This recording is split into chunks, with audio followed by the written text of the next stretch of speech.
Cancer આ બીમારી અનેક લોકોને ભરખી ગઈ. આ બીમારીના કારણે અનેક પરિવારનો માળો વિખેરાઈ ગયો.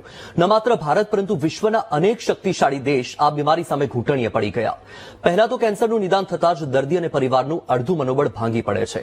જ્યાં એક તરફ ટેકનોલોજી ક્ષેત્રે દુનિયા ઝડપથી વિકસી રહી છે, ત્યાં બીજી તરફ કેન્સર નામની બીમારીનો વ્યાપ પણ વધી રહ્યો છે.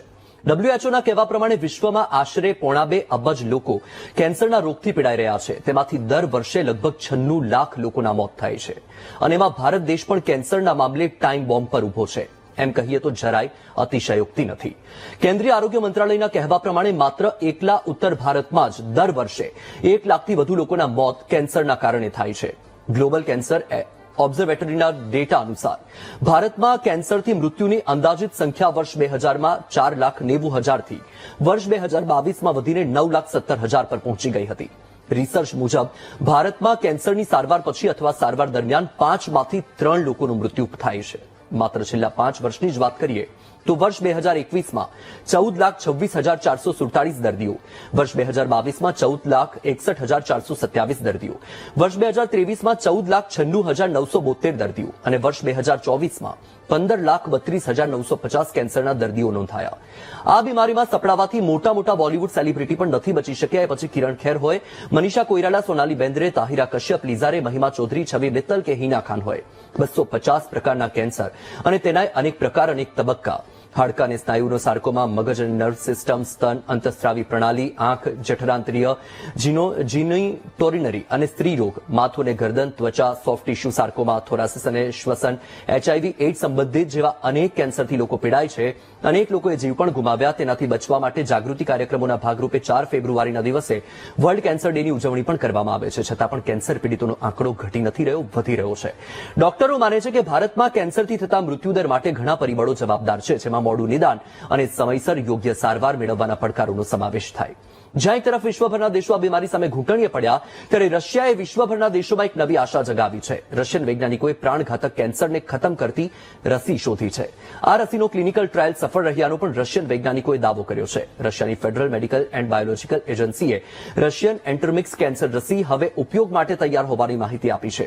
રશિયન મીડિયા આઉટલેટ સ્પુટિન FMBA ના ચીફ વેરોનિકા સ્કોટ્સોને ટાંકીને જણાવ્યું કે mRNA આધારિત રસી પ્રી ક્લિનિકલ ટ્રાયલ્સમાં સફળ રહી છે અને હવે એન્ટરમિક્સ રસી કેન્સરના દર્દીઓની સારવાર માટે ઉપલબ્ધ કરાવવામાં આવશે. માત્ર અધિકારિક મંજૂરીની જ રાહ જોવાઈ રહી છે.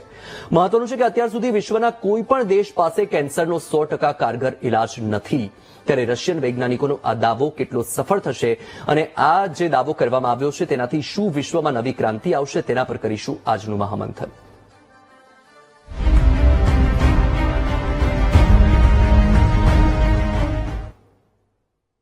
આપણી સાથે સ્ટુડિયોથી જોડાયા છે ડોક્ટર પરીન પટેલ, ઓન્કોલોજીસ્ટ છે. પરીનભાઈ, આપનું સ્વાગત છે VTV ન્યૂઝમાં.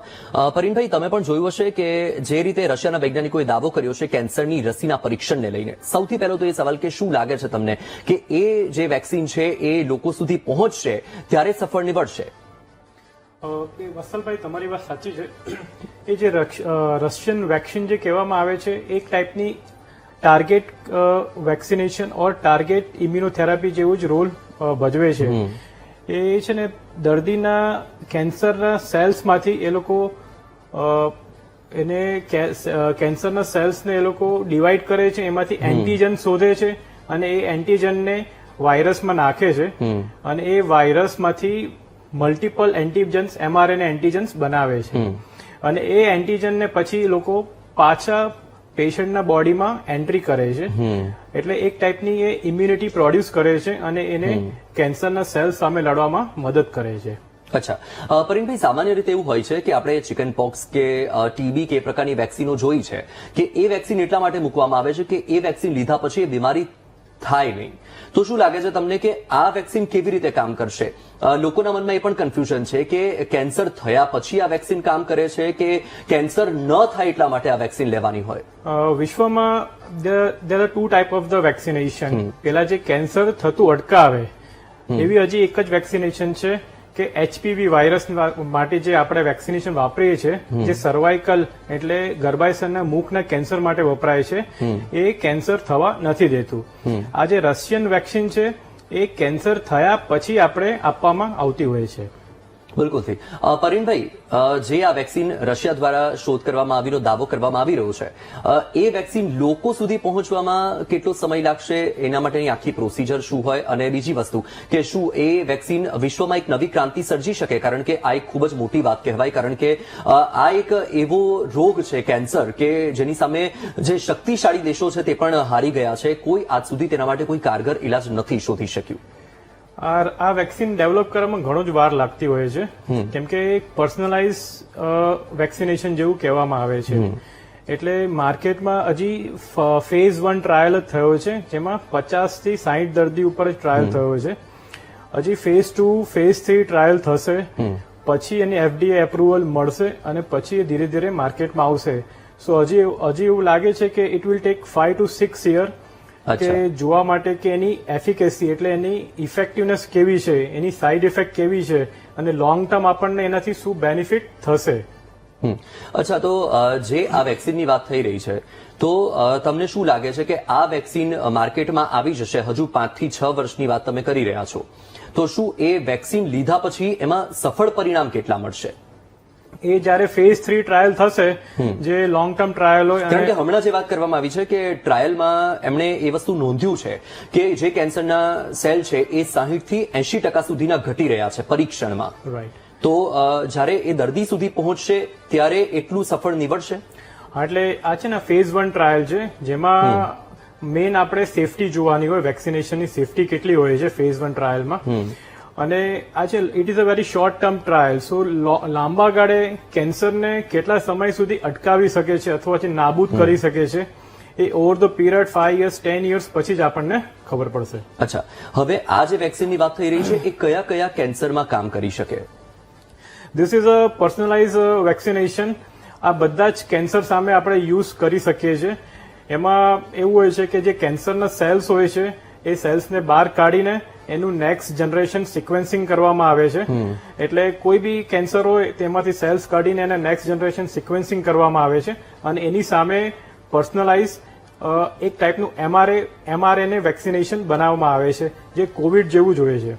તો જેવી રીતે સામાન્ય આપણે જાણીએ છીએ કે કોવિડના જે વેક્સિનેશન હતા એ અલગ અલગ સ્ટ્રેનના હિસાબે કામ કરતા હતા, તો આમાં પણ હવે ધારો કે કોઈને સ્તન કેન્સર છે, કોઈને મગજનું કેન્સર છે, કોઈને બ્લેડરમાં કેન્સર છે, તો પછી દરેક કેન્સરમાં એક વેક્સિન કેવી રીતે કામ કરી શકે? એટલે તમારી વાત સાચી છે. એટલે હું કહું છું કે બધા જ કેન્સર માટે એ અલગ અલગ વેક્સિનેશન બનાવવામાં આવતી હોય છે. ઇવન બે જણનો કોઈનો બી કેન્સર સેમ નથી હોતો, બધાના એન્ટીજન મ્યુટેશન્સ બધા અલગ અલગ હોય છે. એટલે જ બધાના પોતપોતાના દર્દીના સેલ્સમાંથી જ એ પર્સનલાઇઝ વેક્સિન બનાવવામાં આવે છે, જે દર્દીને જ યુઝફુલ થતું હોય છે. બીજાને જો આપવી હોય તો એના સેલ્સમાંથી એ બનાવવામાં આવે છે. હા, અને પરિણભાઈ, સામાન્ય રીતે આપણે જોયું છે કે જે એક સર્વે વચ્ચે આવ્યો હતો, તમે કદાચ જોયું હોય તો તમને ખબર હશે કે પુરુષોની સરખામણીમાં સ્ત્રીઓમાં કેન્સરનું પ્રમાણ વધારે હતું.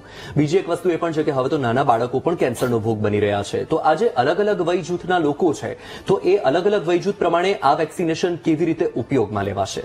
તમારી વાત સાચી જ છે. હમણાં રિસેન્ટલી જ એક બધો સર્વે આવ્યો હતો, જેમાં the female number of the cancer in the female has increased. બરાબર છે. So it all depends on the area to area. North ઇસ્ટમાં જેમાં ગુટકા અને બધાનું ચલણ વધારે છે, પાન મસાલાનું, એમાં ફિમેલ્સ વધારે બહુ ખાતા હોય છે, એટલે એ લોકોને એ બધા કેન્સર વધારે થતા હોય છે.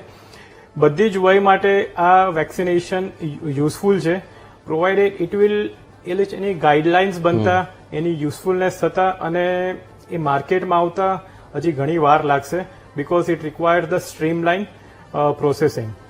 આપણે જોયું છે કે જે લોકોને કેન્સર થયું છે, આમ તો કેન્સરને ઘટાડવા માટે, કેન્સરના જે દર્દીઓ છે તેની સંખ્યા ઘટાડવા માટે કેન્સર દિવસની ઉજવણી કરવામાં આવે છે, જાગૃતિ કાર્યક્રમો કરવામાં આવે છે, છતાં પણ એ એટલી હદે સફળતા નથી મળી રહી, કારણ કે જે કેસો છે એ સતત વધી જ રહ્યા છે. તો જે પ્રિકોશન્સ લેવામાં આવી રહ્યા છે, જે કેન્સર થવા પાછળના કોઝ છે, કારણો છે, તો તમને શું લાગે છે કે આ વેક્સિન આવવાથી એ બધા જે તબક્કા છે, એ બધા જે કારણો છે તેની આગળ આ વેક્સિન નીકળી જશે? ના, એવું નથી વત્સલભાઈ, કે આપણે જે બી કેન્સર કોઝિંગ ફેક્ટર્સ હોય એને તો આપણે નાબૂદ કરવા જ પડશે, જેવી રીતે ગુટકા, પાન મસાલા, સિગરેટ, દારૂ, સોપારી, એર પોલ્યુશન વગેરે વગેરે. એનો કોઈ બીજો કારણ કે સામાન્ય રીતે લોકોને શું હોય છે, કોરોનામાં પણ તમે જોયું હશે કે રસી લઈ લીધી એટલે લોકો બિંદાસ થઈ ગયા Right. કે મેં વેક્સિન લઈ લીધી છે, હવે મને કોરોના નહીં થાય. તો એવી રીતે લોકોમાં એક એ પણ તો મત પ્રસરે ને કે ભાઈ મેં કેન્સરની રસી લઈ લીધી છે, હવે હું ધારો કે દારૂનું સેવન કરું, હું ગુટખાનું સેવન કરું, કે કેન્સર થવા પાછળ જે કોઈ પણ કારણ જવાબદાર છે તે પ્રકારની કોઈ પણ હું ગતિવિધિ કરું તો મને કેન્સર નહીં થાય. ના, એ ખોટી માન્યતા છે. આ જે કેન્સર વેક્સિન છે એ કેન્સર થયા પછી માટે યુઝ થતી હોય છે, એટલે એ ખોટી માન્યતા છે, એવું મનમાં રાખવું નહીં ભ્રમ. બરાબર છે. આપણે બધા ફેક્ટર્સ દૂર જ રહેવા, કેન્સર થતા બધા કારણથી દૂર જ રહેવું જોઈએ. અને શું લાગે છે તમને કે રશિયાએ તો આ રીતે જે દાવો કરી દીધો છે કે ભાઈ રસીની શોધ થઈ ગઈ છે અને સફળ પરીક્ષણ થઈ ગયું છે, તો હવે ઝડપથી બીજા દેશોમાં પણ આ રસી વિકસી શકે તેની શક્યતા કેટલી છે? એની ખૂબ શક્યતા છે, કેમ કે ભારતમાં બી એ શક્યતા વધારે છે, કારણ કે રશિયા એ ભારતનો ગાઢ મિત્ર છે. એટલે ટ્રાયલ બેઝ ઉપર ફેઝ 2 ટ્રાયલ ઇન્ડિયામાં લોન્ચ થઈ શકે છે વહેલા મોડું, અને જેના કારણે આપણે ઇન્ડિયન પોપ્યુલેશનને બી ફાયદો થઈ શકશે. તો આ જે વેક્સિનનો દાવો કરવામાં આવી રહ્યો છે, તો તેનાથી શું દર્દી અને જેને અત્યારે કોઈ પણ પ્રકારની એવી કોઈ બીમારી નથી, પણ એ દરેક લોકો એવી આશા રાખી શકે કે આ વેક્સિન કેન્સર સામે એક નવું આશાનું કિરણ લઈને આવી છે? એવી આશા રાખી શકો છો, પણ હજી છે ને એના રિઝલ્ટ હજી ક્લિયર નથી. અને still it is in the infant stage, એટલે નેસેન્ટ સ્ટેજમાં, નાના સ્ટેજ તબક્કામાં છે. એટલે હજી એના જે રિઝલ્ટ બહાર આવશે માર્કેટમાં, એકદમ ડેફિનેટ એનું રિઝલ્ટ આવશે, પછી જ આપણે કહી શકશું કે weather it is a useful, કેટલું યુઝફુલ છે, કેટલા સમય માટે કેન્સરને દબાવી શકશે, એ આપ્યા પછી જ ખબર પડશે. કારણ કે કેન્સરનું એક મૂળભૂત પ્રોબ્લેમ હોય છે કે પોતાની જાતને બદલતો રહે છે, એન્ટીજન્સ ને બધું બદલતું રહે છે. એટલે આપણે બી વેક્સિનેશન વારે વારે ચેન્જ કરતી રહેવી પડશે. તો પછી શું એવું થઈ શકે, તમે જે રીતે કહી રહ્યા છો કે એન્ટીજન બદલતું રહે, એના મ્યુટેશન ચેન્જ થતા રહે, તો પછી એકવાર વેક્સિન લઈ લીધી તો પછી શું એ મ્યુટેશન બદલાય તો ફરીથી વેક્સિન લેવી પડે? એવી શક્યતા રહેતી હોય છે કે after 1 year or 2 years, suppose જો એ વેક્સિનેશનથી કેન્સર કંટ્રોલમાં ના રહે તો પછી પાછું એનું ટેસ્ટિંગ કરવામાં આવે, નેક્સ્ટ જનરેશન સિક્વન્સિંગ કરવામાં આવે, અને પાછી એની સામે નવા મ્યુટેશન સામે નવી વેક્સિનેશન બનાવવામાં આવે. બિલકુલ. એક જ મને નાનકડો સવાલ છે, ટૂંકમાં તમે જવાબ આપી દેજો, સમયનો અભાવ છે એટલા માટે. તમને શું લાગે છે કે જે કેન્સરના દર્દીઓની સર્જરી કરવામાં આવે છે, તો આ જે વેક્સિન છે તેનાથી સર્જરીમાં ઘટાડો થશે અને જે કેન્સરની તીવ્રતા છે એ તીવ્રતાને ઘટાડી શકાશે એવા કોઈ સ્કોપ? એવા સ્કોપ અત્યારે દેખાતા નથી સાહેબ, બટ ફ્યુચરમાં એવું પોસિબલ થઈ શકે કે અમુક તબક્કે જ્યારે સર્જરીની જરૂર હોય ત્યારે આપણે વેક્સિનેશનથી લાંબા સમય સુધી રોગને કંટ્રોલ કરી શકીએ અને બહુ જ ઓછા લોકોમાં આપણે સર્જરી કરી શકીએ. પણ હાલ પૂરતો તબક્કો, અત્યારે જે સ્ટેજ છે, at present it is very difficult to say કે we can completely avoid the surgery. બિલકુલથી પરિણભાઈ, તમે ખૂબ જ સરસ બધા સવાલોના જવાબ આપ્યા. એટલે એક આશા છે કે દર્શકોના મનમાં જે કોઈ પણ ગેરસમજ હતી કે કોઈ પણ પ્રશ્નો હતા એ દૂર થઈ ગયા હશે. આપ વીટીવી સાથે જોડાયા, આપનો ખૂબ ખૂબ આભાર.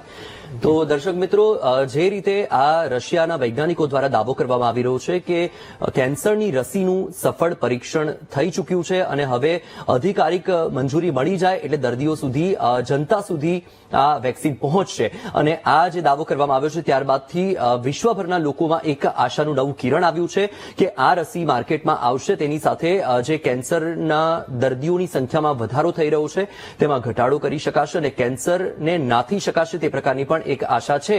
અને અત્યારે તમે આપણી સાથે ઓન્કોલોજીસ્ટ હતા, તેમની પાસેથી તમે પણ સાંભળ્યું કે હજુ તેના માટે તમારે થોડા સમયની રાહ જોવી પડશે. તો મહામંથનમાં આજે બસ આટલું જ. વીટીવી ન્યૂઝ સાથે સતત જોડાયેલા રહો અને હવે તમારી મનપસંદ news channel VTV news DD free dish પર પણ ઉપલબ્ધ છે. 110 નંબર પર ટ્યુન કરો અને જોતા રહો વીટીવી ન્યૂઝ. નમસ્કાર.